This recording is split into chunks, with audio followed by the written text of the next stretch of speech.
What's up, my friends? Welcome to Stand Strong with Jason Jimenez, where I teach you guys how to argue well, defend well, and discern well when it comes to all of the false teaching that is out there in our culture today. Today, I'm going to be responding to Bart Ehrman's take. I'm sure you know of him. He's a famous New Testament scholar. He's a professor at Chapel Hill. He's written many extensive books. He's on with Alex O'Connor on his channel, and they're basically refuting the Bible on account of one particular passage, and that has to deal with the term virgin that Matthew and Luke hijack from Isaiah 7:14 and falsely portray it or translate it in the text. Well, I'm going to reality check this and show you guys how to respond, to refute, to debunk this type of nonsense that is being espoused by people like Alex and Bart Ehrman. So let's take a look to see what they have to say. Deeper relevance to the fact that Matthew apparently didn't know Hebrew, in that he will have been reading a Greek version of the Old Testament, the Septuagint. And this prophecy that we've already mentioned of Isaiah 7:14 has got a lot of attention from critical voices who have pointed out that if you read the Hebrew of Isaiah 7:14, where it says a virgin shall conceive, the word for virgin used there is Alma, which just means a young woman of marriageable age. And in fact, there's another specific Hebrew word that's used for virgin that's actually used elsewhere throughout the Old Testament when specifically referring to a virgin that isn't used in Isaiah 7:14. And so it seems strange if he was intending for this to be a virgin birth, why he wouldn't have used the Hebrew word for virgin. However, the Greek version of the Old Testament translates this into Parthenos, I think is the word, That's which right. is the Greek word for virgin. And so if Matthew's reading a Greek version of the Old Testament, he's going to read a virgin shall conceive. And lo and behold, the story that we get is one in which a virgin conceives. But do you think it's the case that had Matthew spoken Hebrew and had he been reading a Hebrew, what we now call Old Testament, we wouldn't have had the virgin birth at all? Well, it's a good question. And, the thing is that all of these words are a little bit tricky.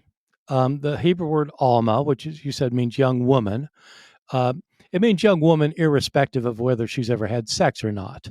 And so it could be a virgin, but it's not necessarily a virgin. It's just a young woman. The Hebrew word Bethula, the other one you're referring to, does mean virgin. And you're right, Hebrew doesn't use that word. It uses young woman. But, it's possible that Matthew might have interpreted the young woman to be a virgin. I don't know. So I think it's impossible to say what Matthew would have done, but it's the other reason it's kind of tricky is because Parthenos also can mean young woman. It doesn't have to mean a young woman who's never had sex. Eventually it comes to mean, a woman who's never had sex. And Matthew definitely reads it that way. But it's not the only problem he has from not being able to read the Hebrew. The other problem is that in Isaiah 7:14, the verb that's used is a verb. Hebrew doesn't have past, present, future tenses the way we do in English. She did this, she's doing this, she will do this. It has two tenses, one that is an action that's already been completed, and another than an action that hasn't yet been completed. But the not completed thing could be past, present, or future, right? You speak about the past as something not completed. So in Isaiah 7:14, it uses the perfect tense, which means it's a completed action. It's saying this woman has conceived and she will bear a son. And so Isaiah is talking about a woman who's pregnant at the time. He's talking to the king of Israel. If you just read the entire chapter, which nobody does, you just read the whole chapter, it's really pretty clear what he's talking about. The Jerusalem's been besieged by two armies, and the king is just worried that they're going to be, he's just distressed. They're going to be wiped out here. He calls in the prophet, and the prophet says, you don't need to worry. God has you here. This woman is pregnant, and she's going to bear a son. And before this child's old enough to know good from bad, good from evil, these two armies will have dispersed. Okay, so there's a lot there that Alex and Bart talk about when it comes to the virgin birth, but one thing that I definitely want you guys to understand when it comes to this issue of the virgin birth is several things. Number one, the virgin birth story is historically accurate. Matter of fact, if you look at the surrounding passages and how they all come together, despite what progressive Christians say and people like the agnostic Bart Ehrman or the agnostic Alex O'Connor, most modern scholars believe, as the canonical Gospels affirm, that we know that Jesus was born in Bethlehem. That could be verified in Matthew chapter 2, verse 1. Matter of fact, the great New Testament scholar Mark Strauss, which I know easily Bart Ehrman would refute and say he's not credible because he's conservative, he's an evangelical. But when you look at the skill in which Luke approaches writing the gospel, and we have to understand that this is coming secondary to Matthew after Mark is already written in the 50s. And again, we know that people like a liberal scholar like Bart Ehrman's he's going to put a later date. Even if he were to still put the Gospels, my friends, the canonical Gospels in the first century, it's still by far the earliest resources that we have of an historical figure that has multiple attestations than any other piece of antiquity that we have collectively. And Dr. Strauss says that Luke shows a strong interest in history and writing. So he's not refuting Matthew. He's importing what Matthew's already declared, and he's writing in his gospel about the narrative with a different sense of an approach. So Strauss says that he's claiming to be drawing from eyewitness accounts and to have carefully investigated these events himself. And you go back to Luke chapter 1, 1 through 4. And then he goes on to say that Luke dates the gospel with reference to Roman history, identifying key rulers and religious leaders. And Luke's interest is showing the historical veracity and worldwide significance of these events. So Matthew and Luke's gospel narratives are historically accurate, and they're chronicling the birth of Jesus Christ in a comprehensive narrative. So then when you do get to this particular passage, when it comes to Isaiah chapter 7, verse 14, where it says, the virgin shall conceive and bear a son and shall call his name Emmanuel. Here's a couple things that we have to look in when it comes to the context of this word virgin. First and foremost, the virgin here in Hebrew, yes, is Alma. And the only meaning, they said, in debunking this passage, that the only meaning is that a young woman. Could be that she's a young woman who is now married, but yes, it carries in the Old Testament a marriageable girl who has had no sexual intercourse. This is consistent to Genesis 24, verse 43, Psalm 68, verse 25, and Song of Solomon, chapter 6, verse 8. The other Hebrew word is Bethulah, which is what Bart Ehrman had mentioned. But here's the thing. Isaiah doesn't use it because Bethulah, unlike what Bart Ehrman said, doesn't always mean an unmarried woman. So Isaiah is capturing the significance of not only an unmarried woman, but also one who is a virgin. So Bethulah doesn't always mean unmarried woman or virgin. Look at Esther chapter 2, verse 17, Ezekiel chapter 23, verse 3, Joel chapter 1, verse 8. So in this context, a virgin will unnaturally conceive a child, which explains why Isaiah used Alma.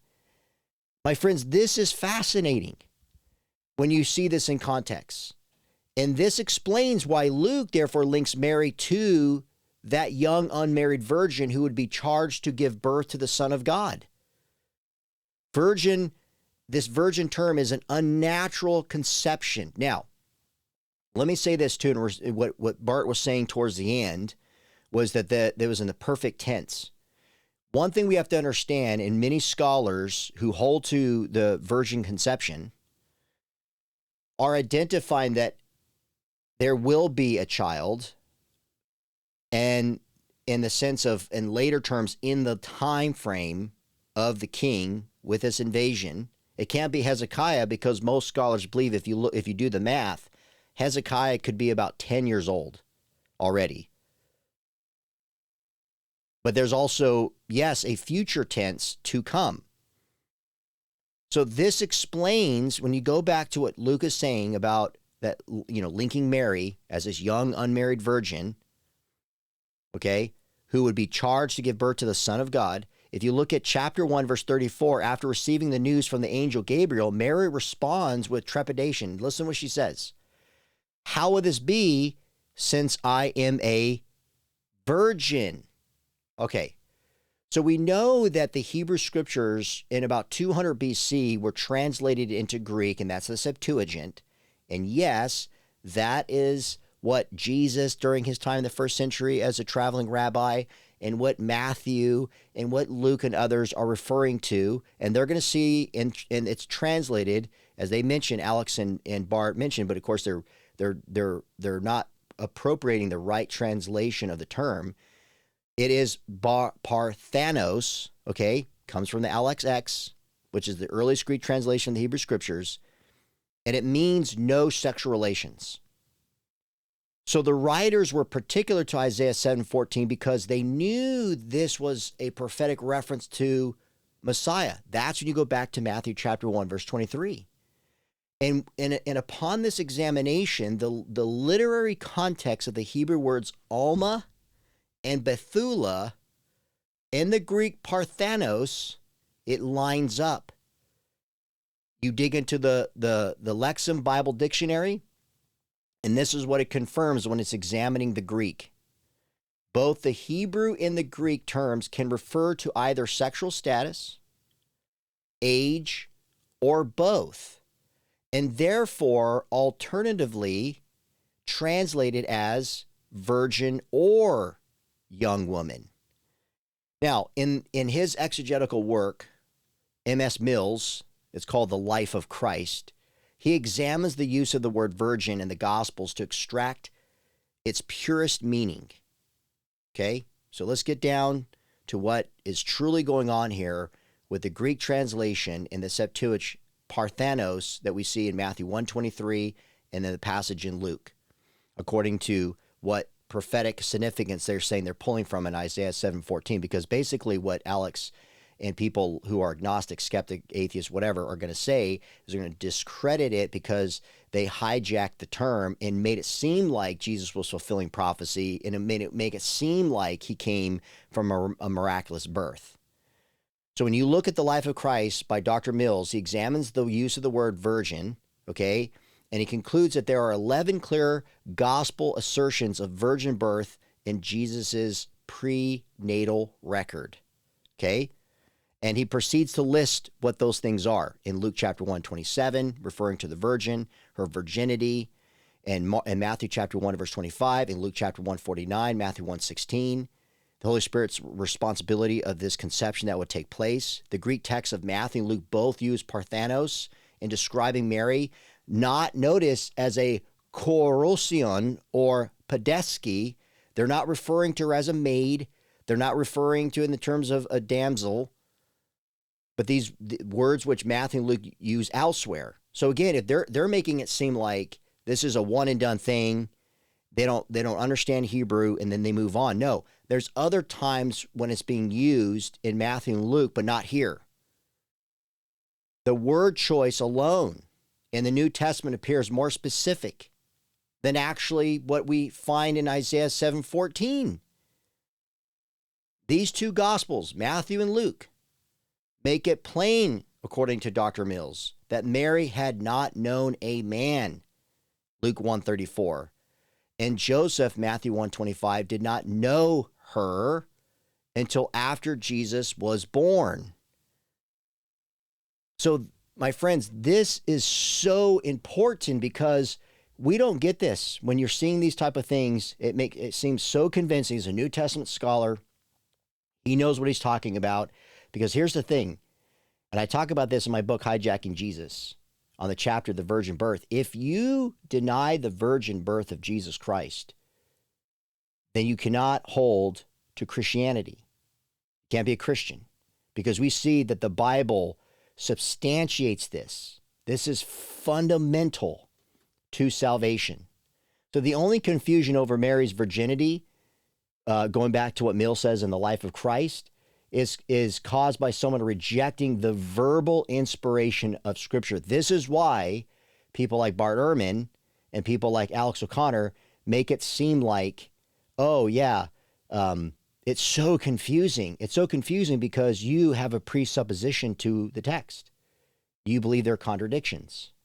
They didn't know what they're talking about, and they were hijacking the text when in fact, the reality check is They were hijacking the text. So I pray that helps you guys defend against these false claims that try to discredit Christianity. Until next time, guys, keep standing strong in your faith.